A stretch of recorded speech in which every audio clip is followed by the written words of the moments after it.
Then Vietnam reported its case of COVID-19 in January, but over the following 4 months, with rapid target testing, contact tracing, and successful containment, only around 300 additional cases with no deaths were confirmed.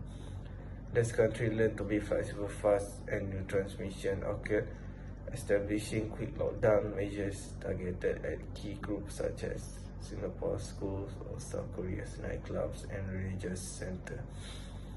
In stark contrast, most Korean countries were overwhelmed by the pandemic despite enjoying world-class health systems, predictive models, scientific expertise, wealth and resources.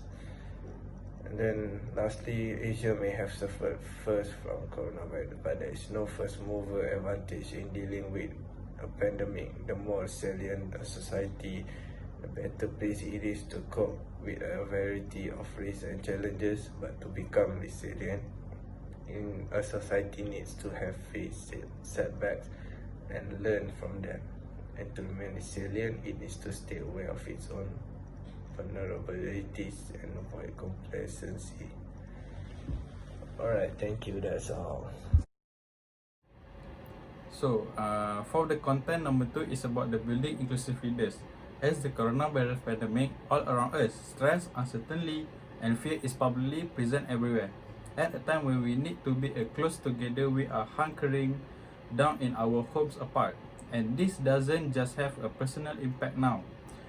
More than ever, organizations need innovative thinking and idea sharing across the business. Inclusive leaders can create a safe space regardless of what is happening externally, where people can feel accepted and empowered to give the best of their talents. Through the COVID-19 pandemic, emergency succession planning is also a crucial part. Identifying and deploying the best successors for your most critical leadership roles may mean thinking very differently about what and who is essential. The cost of poor leadership is unattainable, and trusting only your instinct heightens risk. Okay, for the conclusion for this topic, the system may continue to function more or less normally for a long period, can only degrade slowly, but it can then reach a tipping point from which it cannot recover, and collapse can then be extremely rapid. COVID shows that we have to act now, because we simply don't know how change in one system may evolve and impact other systems.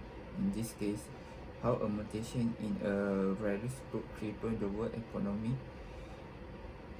fostering the use of new analytical tools and techniques to stimulate the dynamics of crisis using network and agent-based models to better understand how shock emerge and propagate, whether a pandemic, financial crisis, collapsing production networks, environmental shocks, or social breakdown. Thank you.